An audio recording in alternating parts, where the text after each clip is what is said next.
Hello ghouls and welcome to Medieval Morticia. Today's video is going to be a little bit different to the videos that I usually do. It's going to be a new series that I'm going to try and do once a week, and the title of that series is The Problem With. This week is the problem with modern dating if you're an overthinker.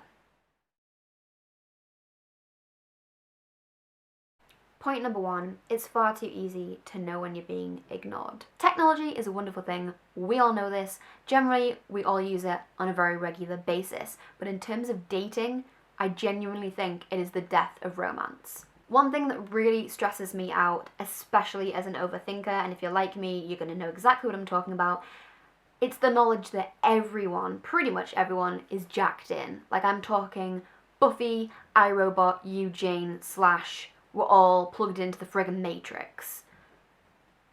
Yes, okay, obviously it's a really useful tool, it's great, but when it comes to dating, it really makes me despair. You know when someone's not texting you, you know when they're online, when they're on WhatsApp, when they're on Snapchat, when they're on Facebook, and you know when they're not replying to your message. I mean, hell, you can even see sometimes on iMessage if the person has got their notification things turned on, you can see when they've read it and you're like, okay, cool. So you're online, but you can't reply to my message. Okay, cool. That's how we're going with this. And obviously, no, I don't expect somebody to be talking to me 24/7, and I also don't expect them to reply immediately to a message that I've sent. But when I see that person online, and I'm sat there and I've sent like this cute little message or this innocent little message, and they're not replying, my heart does that terrible, sickeningly sad dropping thing, and my overthinking brain just comes up with the worst kind of scenario possible. Point number two, you can find out far too much information about an individual before you've even actually had the first date. Again, it's all social media and your inner detective coming out, and before they've even uttered a word to you, you already know that last week your potential date Adam went to a wedding with his best friend Ant. They got so drunk that Adam had to pull Ant out of the fountain before the couple even had their first dance. But it's okay, because you noticed, like, scrolling through all the photos, that Adam didn't get too close to anybody apart from Ant, but you could worry about that later. Yes, okay, I know. We can search them up far too easily, and we can do what essentially is a background check on their social media. And yeah, it may or may not be a good thing depending on what you find. I mean, yes, okay, he probably does look great in most of his photos, pretty decent in a suit. Let's forget the tagged photos, because we all know we shouldn't go down that avenue. And we also know that his ex seems to be out of the picture, always a good point. His friends look kind of fun, and he seems to have a really nice and secure job. But realistically, this isn't a solid representation of a person as an individual. We don't know the ins and the outs. We only see what they want us to see, what they want to put out there for other people to look at.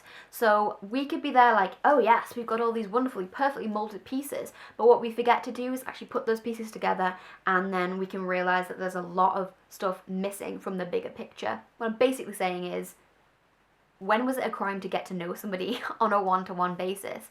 Nowadays, nobody seems to want to do it. Nobody seems comfortable doing it.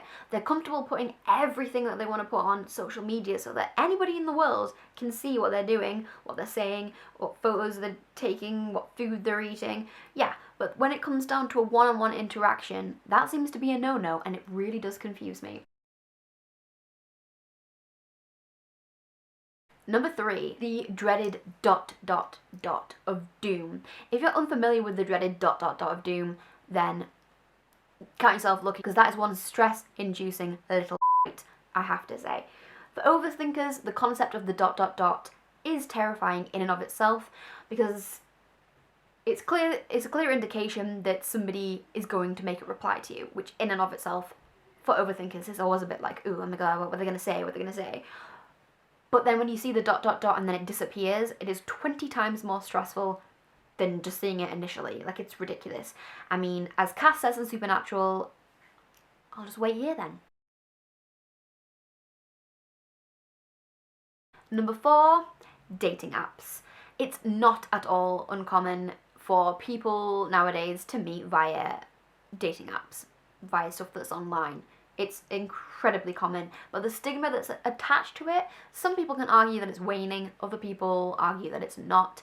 I can kind of see why there's so much stigma attached to it. If you are dating somebody that you met online via a dating app or whatever, and you're an overthinker, it can kind of open up another can of worms and even more, like a whole host of new uncomfortable questions that you've kind of started yourself. Like, oh, are they still on this dating app?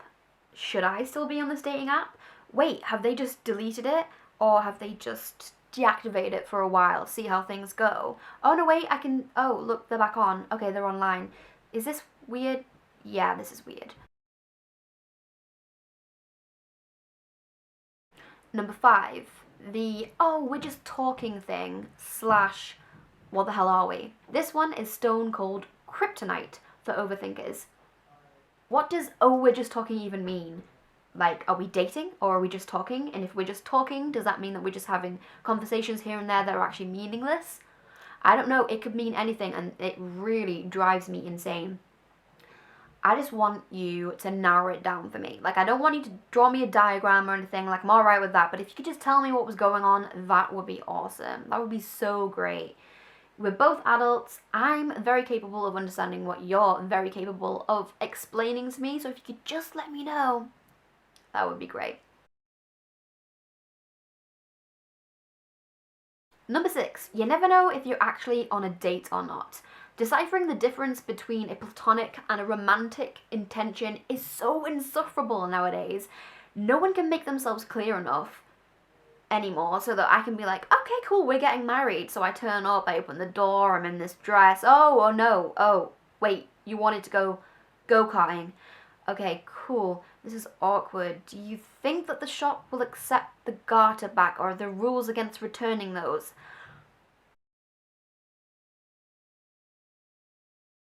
7, the hookup. I have no problem with this. If that's what you want to do, then cool. If you are, doing it safely and it's consensual and you're both adults, cool, go for it. If that's what you want to do, sow those seeds. Yeah. Anyway, but when you've made yourself clear that that's not what you want, and the other person that you're talking to has also agreed with you and made himself, herself clear that that's not what they want as well, they've come off with this whole big spiel, and you're like, oh yeah, this is great, we're really on the same page, we're really happy about this. And then it turns out that that's not the case at all, and you're like, okay, what the hell's going on here? Either they use and abuse you, or they just totally stop talking to you altogether, and you're like, okay, so you did actually want that, but you didn't have the balls to tell me. Why not? Just tell me from the start and I can tell you where to go. I can guarantee you it's one of 2 answers. Number 1 being off, number 2 being hello. Number 8, ghosting. This new saying is horrible. It's not a new concept, but the term ghosting is fairly new, or so I'm told. I hate it with a fiery, fiery passion. But if you don't know what it is, it's when you are talking to somebody on a regular basis, or you're actually dating somebody, and then out of the blue, with no discernible reason, they just cut you off from everything. They don't talk to you anymore, you never see them, and it literally is as if they have become a ghost, or maybe you've become the ghost. I don't really know who the ghost is, but some kind of ghosting thing happens. Anyway, that's the gist of it, in my words.